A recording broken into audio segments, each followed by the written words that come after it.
जय श्री राम दोस्तों, आपके YouTube channel Arvind Kumar official में आप सभी का स्वागत है।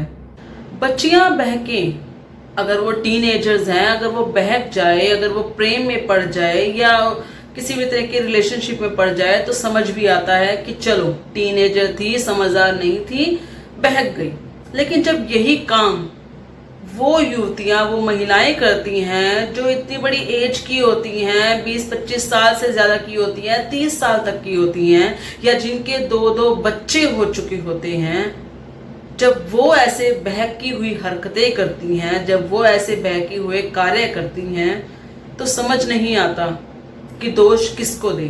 दोष संस्कारों को दे या दोष आपकी सोच को दे। फिर जब फंस जाती हैं और फिर जब पुलिस के पास जाती हैं या पेरेंट्स के पास भागती हैं, तब ये कहती हैं कि मेरी अकल पर पट्टी पड़ गई थी, मैं बहक गई थी, वगैरह वगैरह। फिर वो रोती भी हैं।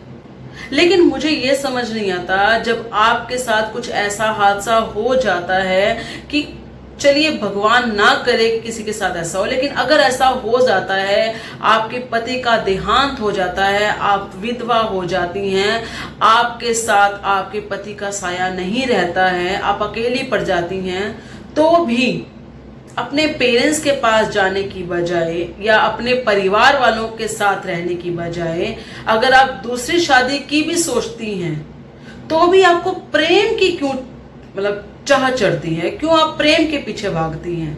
क्यों आप ये सोचती हैं कि लव मैरिज ही सबसे अच्छा हल है?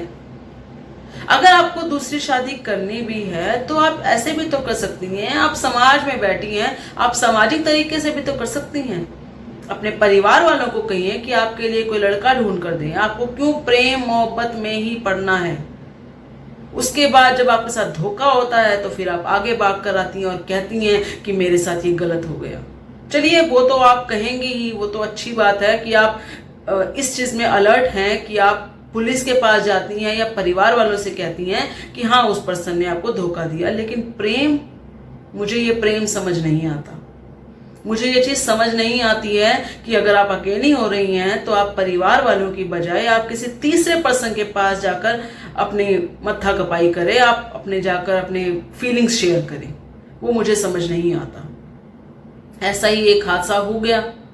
अब ये हादसा, ये लड़की जो थी ये थी मुंबई की रहने वाली, लेकिन जिसके साथ इनका प्रेम संबंध हुआ वो लड़का मूल रूप से तो अयोध्या का था, यानी कि यूपी का था, लेकिन वो कुछ समय के लिए मुंबई में रह रहा था क्योंकि उसका टारगेट करना था उसने किसी ना किसी को। उसने इसी लड़की को टारगेट किया, इस महिला को टारगेट किया। इस महिला का नाम है मालती। इनके 2 बच्चे हैं, एक लड़का है 13 साल का और एक लड़की है 1 साल की। अभी हाल ही में इनके पति का देहांत हो गया, किसी कारणवश इनके पति का देहांत हो गया। लेकिन उसके बाद ये लड़का, जिसने अपना नाम दिलीप बताया, इस लड़के का असली नाम शाहनवाज था, इसने अपना नाम दिलीप बताया और वहां पर जिस तरीके से ये शिकार ढूंढते हैं, ये शिकार ढूंढ रहे थे, वहीं पर इन्हें ये महिला शिकार के रूप में दिख जाती है। दिलीप नाम का लड़का इस महिला के साथ नजदीकियां बढ़ाता है, इन्हें अपने प्रेम के जाल में फांसता है। और वो महिला जो बेचारी, जिसको ये लग रहा था कि मैं अकेली पड़ गई हूं, अपने बच्चों को भी संभालना है, वो इस बहकावे में आकर इस लड़के के साथ प्रेम संबंध में आ जाती हैं और प्रेम संबंध में आने के बाद इनसे शादी भी कर लेती है। अब शादी हो जाती है, लड़की लड़के के परिवार के पास, यानी कि उसके मूल रूप से जो उसका घर था अयोध्या में, वहां जाती है इस लड़के के साथ। वहां जाकर उस लड़की को पता लगता है कि लड़का तो मुस्लिम है, लड़का तो मोमडन है। अब वहां जाने के बाद लड़की के ऊपर फोर्स किया जाता है कि वो अपना धर्म परिवर्तन करे। लड़की तो बेचारे जैसे तैसे करके धर्म परिवर्तन करने की राह पर चल ही लेती है, अभी करती नहीं है लेकिन चल लेती है।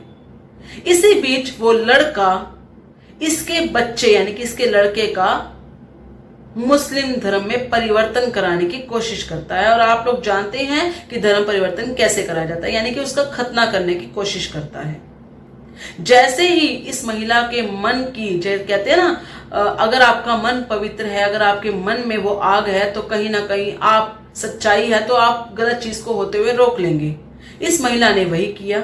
इसने रोका, विरोध किया उस लड़के का, उस शाहनवाज का विरोध किया कि मैं अपने बच्चों के साथ ये नहीं होने दूंगी। क्योंकि अगर एक बार इन्होंने मुस्लिम धर्म अपना लिया, इस महिला ने या इसके बच्चों ने, उसके बाद इसका निकल पाना बहुत मुश्किल हो जाता है। क्योंकि उसके बाद फिर इसकी बेटी के साथ क्या होता है वो तो हम सब जानते ही हैं कि इनके अंदर क्या होता है। ये कब कब कैसे कैसे शादियां हो जाती हैं, कब कब कितनी एज में ये कैसे पढ़ाई करवाते हैं, सब कुछ हमें मालूम ही है। कुल मिला के इस महिला को बचना था, इसके बच्चों को बचना था, तो इसने पुलिस में जाकर रिपोर्ट करवाई। जब पुलिस में जाकर रिपोर्ट करवाई तो बीकापुर पुलिस ने इस लड़के को गिरफ्तार किया, इस शाहनवाज को गिरफ्तार। उसके गिरफ्तार होने के बाद ये महिला अपने बच्चों के साथ अपने माता पिता के घर गोरखपुर चली गई और वहीं रह रही है। अब सवाल ये आता है कि इतना सब होने के बावजूद भी अगर उन्होंने अपने माता पिता के पास जाना था तो ये महिला पहले ही क्यों नहीं गई? पहले ही अपने समाज का, अपने माता पिता का सहारा क्यों नहीं लिया? ये जो गलत होना था उसका क्या इंतजार कर रही थी, उसका वेट कर रही थी ये महिला? अभी तो गई है ना।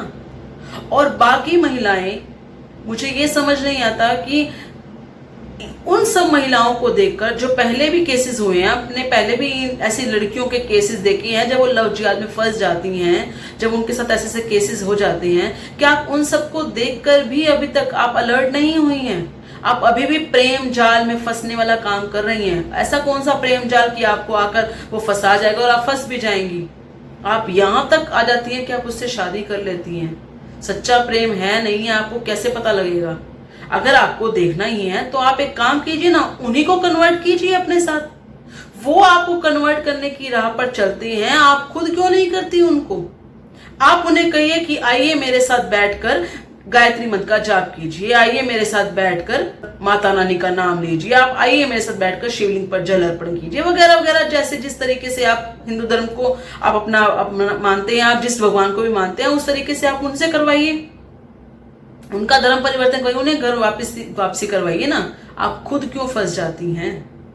और ये शादी से पहले ही करवाइए, क्योंकि जब आप प्रेम कर रहे होते हैं आपको कहीं ना कहीं तो ये लगता है ना, आपको उसकी हरकतें, उसके बारे में, उसकी कुछ विचारों के बारे में कुछ ना कुछ तो पता लग ही जाता है।